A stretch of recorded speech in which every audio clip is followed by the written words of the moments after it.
क्या ज़रूरत थी ताया अबू के सामने ऐसी बात करने की? क्या सोचे होंगे वो मेरे बारे में कि मैं इतना गैर जिम्मेदार हूँ कि उनकी बेटी को 2 वक्त की रोटी नहीं खिला सकता मैं। बात खिलाने की नहीं है और तुम्हारे खिलाने की नहीं है, उनके पालने की है। मैं भाई साहब को उनकी जिम्मेदारी का एहसास दिलाना चाहती थी। अब ऐसा ना हो बेटी को रुखसत करके चैन की बांसुरी बजाने लगे। उन्हें पता होना चाहिए घर में एक फर्द का इजाफा हुआ है, खर्चा पानी बढ़ेगा। रहने दे अम्मी, मुझे उनके रवैये से नहीं लगता कि उनका हमारी मदद करने का कोई भी मूड है। देखा नहीं आपने कैसे होशियारी से उन्होंने हमसे घर वापस ले लिया। शादी पे घर देने का वादा किया था, उससे भी मुकर गए। मुझे नहीं लगता आपको उनसे कुछ भी एक्सपेक्ट करना चाहिए। बहरहाल अम्मी, आपको ये बात उनके सामने करने की कोई ज़रूरत नहीं थी। नीयत आपकी जो भी हो, मेरी बेइज्जती हुई है। क्या सोच रहे होंगे और जायरा क्या सोचे, इसलिए मेहरबानी आइंदा जायरा के सामने आप ऐसी कोई बात नहीं करेंगी।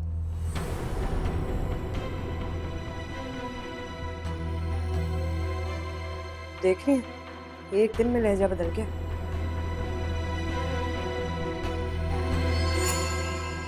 इसका तो सिर्फ लहजा बदला है, मुझे हालात बदलने आते हैं। बेइज्जती हो रही है।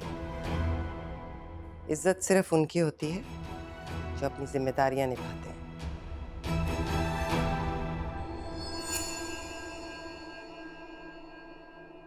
I'm sorry जायरा, मैं तुम्हें हनीमून पे नहीं लेके जा सकता। अच्छा तो नहीं लग रहा मुझे, लेकिन क्या करूं, मजबूरी है।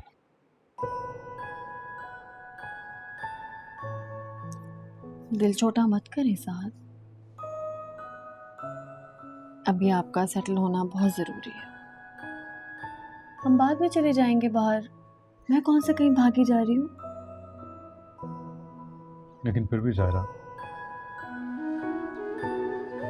हमारी नई शादी है, कुछ ख्वाब तो होंगे ना तुम्हारे भी।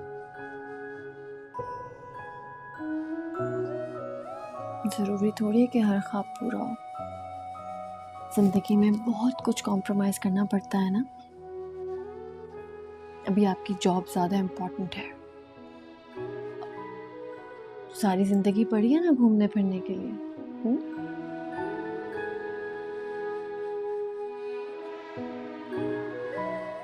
तुम बहुत अच्छी हो,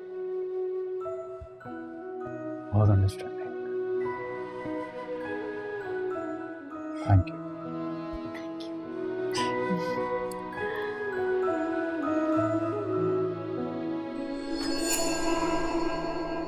हाँ जायरा जी। हाँ भाई, अब तुम इस घर में आ ही चुकी हो तो तुम देख ही रही हो, जो भी है हम जैसे भी हैं तुम्हारे सामने ही हैं। तुम्हारे बाप ने सब कुछ जानते बूझते हंसी खुशी तुम्हें इस घर में रुखसत किया है, तो अब तुम्हें भी वैसे ही रहना पड़ेगा जैसे हम लोग रहते हैं। मैं चाहती हूँ कि अब अपने मियाँ की जिम्मेदारियाँ तुम संभालो। साथ के कपड़े धोना, उसके कपड़े इस्त्री करना, उसका नाश्ता, उसका खाना, ये सब तुम करोगी। मेरी बच्चियों ने बहुत कर लिया, अब अपनी जिम्मेदारियाँ तुम संभालो, ठीक है? जी ठीक है।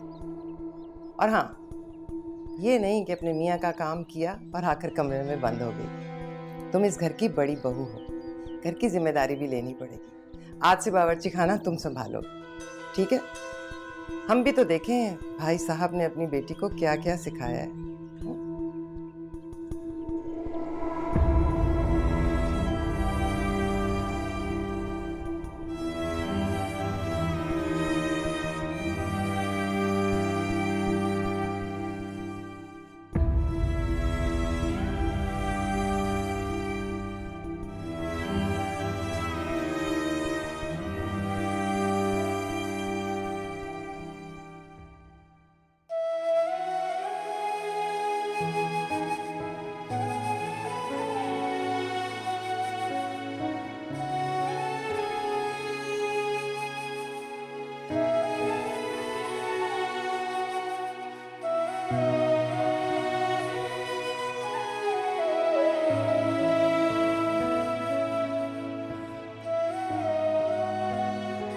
आप बैठे ना प्लीज।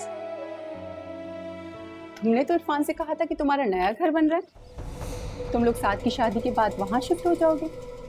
अब उसे मुकम्मल होने में अभी कुछ दिन है, तो इसीलिए अभी कुछ दिन हमने सोचा यहीं रह लें। तो कोई ढंग का घर ले लेते, ये इतना छोटा घर है, महल्ला भी बहुत अजीब सा है। बस मैंने सोचा कौन सा हमने हमेशा यहाँ रहना है, ये हमारा पुराना घर था ना, इसलिए। अच्छा अच्छा, अपनी बहू से तो मिलवाइए। उस दिन शादी वाले दिन तो सही से मुलाकात ही नहीं हो सकी। बुला के लाओ।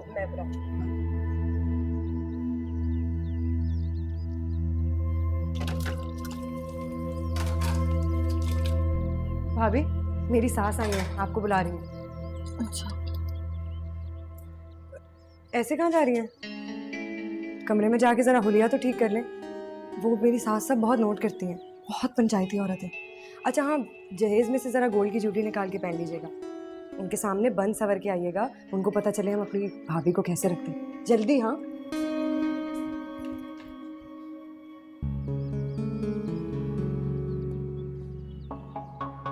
बिल्कुल बिल्कुल सही। अस्सलाम वालेकुम आंटी। वालेकुम सलाम। आओ बेटा बैठो। हाँ हाँ बैठो। माशाल्लाह, आपकी बहू तो चांद का टुकड़ा है भाई। क्या बात है बेटा, कुछ पूछी पूछी लग रही हो? मायरा तो कह रही थी कि तुम सो रही थी, नींद पूरी नहीं हुई क्या?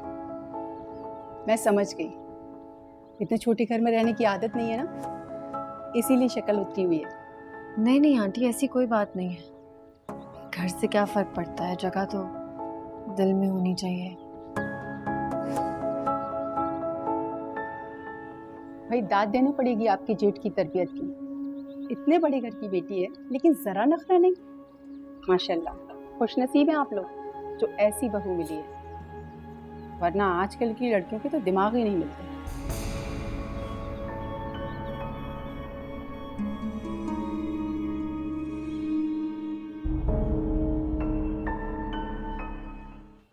मुझे लगता है हम धोखा खा गए। वो जैसे नजर आते हैं ना वैसे हैं नहीं। सारा खेल उनके जेठ के पैसे का था। आप ऐसे क्यों कह रही हैं? तुम उनके घर जाकर देख लो, तुम्हें अंदाजा हो जाएगा कि मैं ऐसा क्यों कह रही हूँ। आपको वो गलतफहमी हुई है। वो कुछ अरसे के लिए वहाँ पे शिफ्ट हुए जब तक उनका अपना घर नहीं बन जाता। ये बात तो तुम रहने ही दो, ऐसा कभी नहीं होगा। और ये भी इन माँ बेटी की उड़ाई हुई अफवाह है। अगर उनके ताया को घर देना ही होता तुम अपनी बेटी की शादी से पहले देते, ताकि उसको कोई तकलीफ ना हो। मैं उसका हाल देख कर आ रही हूँ अपनी आंखों से।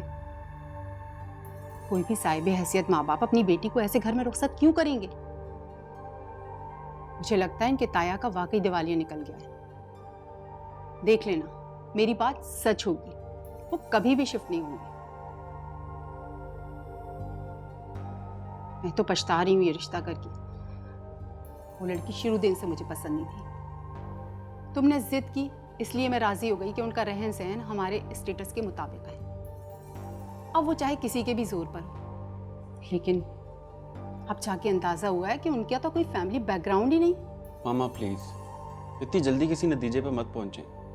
कुछ दिन वेट कर दें, हो सकता है मायरा सही कह रही हो। जितनी तुम्हारी उम्र है ना, उससे कहीं ज्यादा मेरा तजुर्बा है और मेरा अंदाजा गलत नहीं हो सकता। इरफान, तुम ये रिश्ता खत्म समझो। इस लड़की को कभी भी मैं अपनी बहू नहीं बनाऊंगी। सारे खानदान वाले मुझ पे हंसेंगे। ये इकलौता बेटा था, कोई अच्छा खानदान नहीं मिला इन्हें। प्लीज मामा, मेरी खातिर कुछ अर्सा वेट कर दें। आई प्रॉमिस, अगर आपकी बात सच हुई तो मैं वैसे ही करूंगा जैसे आप कहेंगे। ठीक है, तुम्हारी बात मान लेती हूँ, लेकिन उसके बाद वही होगा जो मैं चाहूंगी। तुम्हारी अम्मी आखिर चाहती क्या है इरफान? मैं महल में रहूं या झोपड़ी में, उन्हें इससे क्या? मुझे तुमसे शादी करके वहां आना है। कौन सा तुम रुखसत होके इस घर में आ रहे हो? Myra please try to understand यार। मामा का प्रॉब्लम बहुत जेन्युइन है। हमारी फैमिलीज में सोशल सर्कल, फाइनेंशियल स्टेटस, घर कारोबार, ये सब मैटर करता है। और तुम्हारी फैमिली हमारे किसी भी क्राइटेरिया पे पूरी नहीं उतरती। ना ही तुम लोगों का कोई रिच बैकग्राउंड है, बस ले देकर तुम्हारे ताया का दिया हुआ वो घर ही बचा था, जिसकी वजह से कुछ इज्जत बनी हुई थी।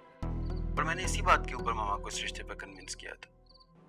मगर अब जब तुम लोगों के पास वो घर ही नहीं है तो मेरे लिए बहुत प्रॉब्लम्स हो गई हैं। मामा कभी भी किसी ऐसी फैमिली के साथ रिश्ता नहीं जोड़ेंगे जो फाइनेंशियली स्टेबल ना हो। उन्हें अपनी इज्जत और अपने स्टेटस का बड़ा ख्याल है। इसीलिए समझा रहा हूँ, जितना जल्दी हो सके नए वाले घर में शिफ्ट हो जाओ, वरना ये रिश्ता खतरे में पड़ जाएगा।